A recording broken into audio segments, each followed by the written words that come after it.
Това е изложбата "Спомени от бъдещето", последната, третата в поредицата на проекта "Паралакс акция" на Института за съвременно изкуство.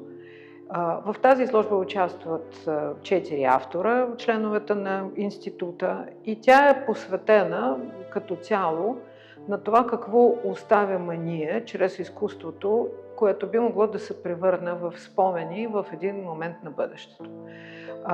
Аз съм Яра Бубнова и съм куратор на този проект, и тъй като абсолютно съм убедена, че времето е неделимо, днешното става миналото много бързо, в тази изложба са поканени автори, избрани на принципа на жребия, но творбите, които са представени, или са направени специално за изложбата, или са по-стари, но за тях ще стане дума отделно. В момента тази работа, която посреща зрителите директно от входа в изложбеното пространство, на Кирил Прашков, създадена специално за тази изложба. Това е една композиция от всекидневници, от което той изписа думата, абсолютно очевидно характеризираща момента, в който се намираме към ситуацията и времето на тази изложба.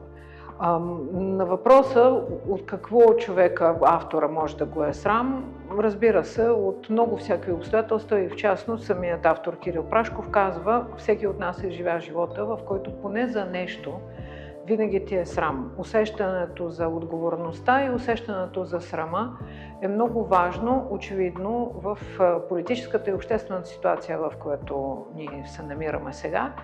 И разбира се, в ретроспективния ни поглед към разни други неща, от които ние, така да се каже, сме се появили и сме израснали. Кирил Прашков участва в тази изложба с още една работа. Тази работа "Говорещи павета".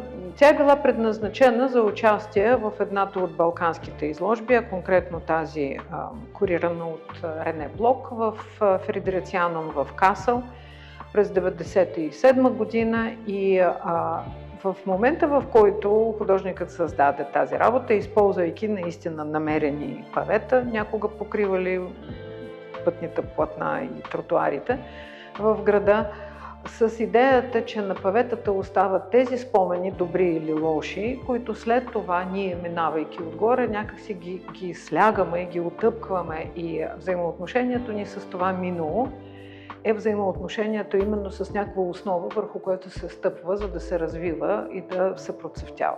Сред тези камъни има от първо лице разказани истории за Ромео и Жулиета. Камъка е преживял тази целувка между тях двамата.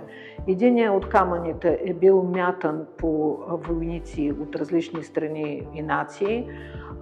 По другите камъни са стъпвали руски и след това съветски войник, а единият камък въобще е случайно дошъл в Европа заедно с първите картофи от Перу. Най-забавното за мен в тая работа наистина, че ставаше, по-точно казано, въпрос за това как това разнообразно минало, както е миналото и на страните, и на хората, и на различните общности, след това във времето се изправя и върху него се гради едно настояще, което тогава, през 90-те години, много оптимистично ни изглеждаше, че ще бъде прекрасно в много отношения. И в тази експозиция има още една работа, която вече изживява своята собствена история, или по-скоро ние реферирайки към нея. Тя се казва "Паметник при паметник" на Стефан Николаев.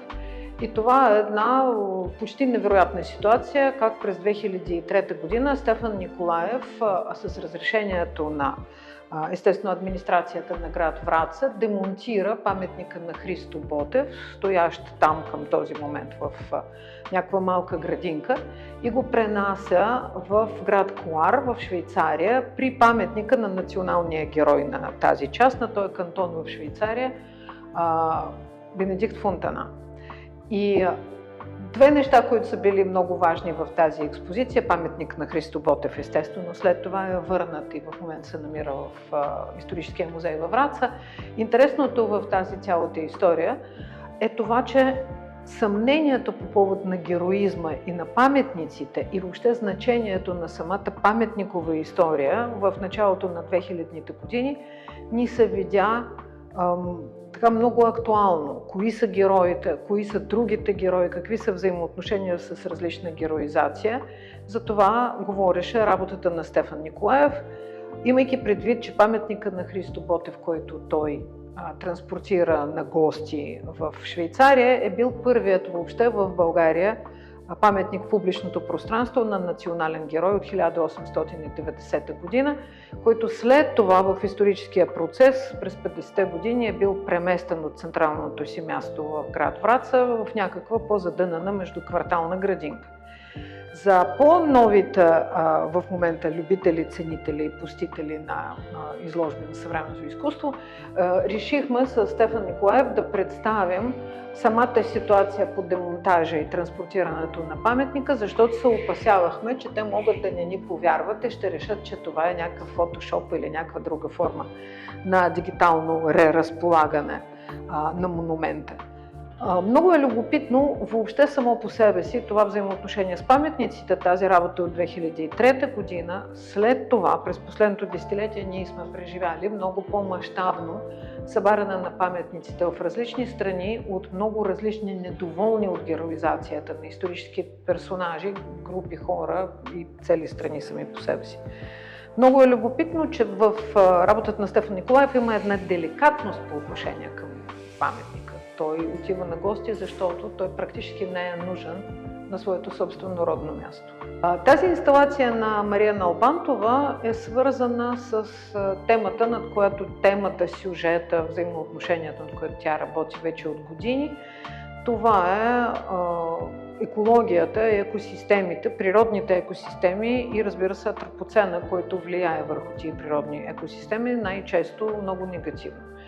Една от темите на Мария е драгоманското блато в България, което има си свой собствен екоживот, позитивен и негативен, и разбира се, върху него влияят и нещата, човешката дейност, която се случва там наоколо. Стенописната част на тази инсталация е направена с реалната кал от драгоманското блато. Работата носи названието Handle with Care, т.е. грижи се, винаги отнася се с грижа. Ние така и не намерихме добър превод за това изречение на английски. И освен стенописната част, тук има два скулптурни обекта, направени от фин порцелан и представящи леко използвани такива кърпи, с които човек обикновено се грижи за чистота. Идеята на Мария Налбантова в много от нейните работи е свързана, разбира се, с състоянието на някакви природни обстоятелства и участието на човека в живота на природата много често не е позитивен. Но от гледна точка на тази експозиция, от гледна точка на спомените, тук става дума за мен като куратор за това, че още има възможност да се погрижим, още има време. Времето тече, разбира се, и нещата се променят, но ако сега поемаме това handling with care, т.е. ще се занимаваме нещата с някаква грижа, бъдещето ще е по-добро и към нас, към тези, които отговаряме за тези неща. Димитър Солаков направи тази работа, както и Мария Налбантова, специално за тази изложба. Нейното название "Кой се страхува от бъдещето", въпросът, който не е много прието да се задава. И ето Димитър Солаков ни предлага различни варианти на бъдещето и, така да се каже, някакъв оперативен панел, с който ние бихме могли да си изберем нещо в бъдещето. Все неща, които са написани тук, са едни от най-популярните теми в обществено-политическото пространство, които се обсъждат всеки ден. И равенството на възможностите, и социалната справедливост. Идеята на автора е в това, че ние може да изберем нещо. Ето аз, например, избирам социална справедливост и се опитвам да я включа, така да се каже. За съжаление, тази социална справедливост някакси не може да бъде с едно включване постигната, и колкото аз да се старая и да натискам и други копчета, ето, например, тук прозрачността на управлението, се получава същото. И в тая работа се съдържа днешното, може би не толкова кратко днешното, колкото по-дълго разочарование на обществото от всичките тези рецепти на бързо справяне с проблемите. От рецептите и от инструментите, които на нас ни се предлагат, че ако малко ще направим нещо, тутък си доброто ще настъпи. В тая работа има много чувство за хумор, има много този странен такъв момент, в който ти натискаш копчета, избирайки нещо. И неизбежно, едва ли не захапвайки те по пръста, твой избор на простото решение за бъдещето, нали, затваря се от само себе си. За мен в известен смисъл тая ситуация напомня и дълго продължаващия български дебат за машинно гласуване, защото се смята, явно все още се смята, макар че ние вече не сме в модернизма, че машините все някак ще ни спасят от това, което ние сами с нашето човешко не може да направим.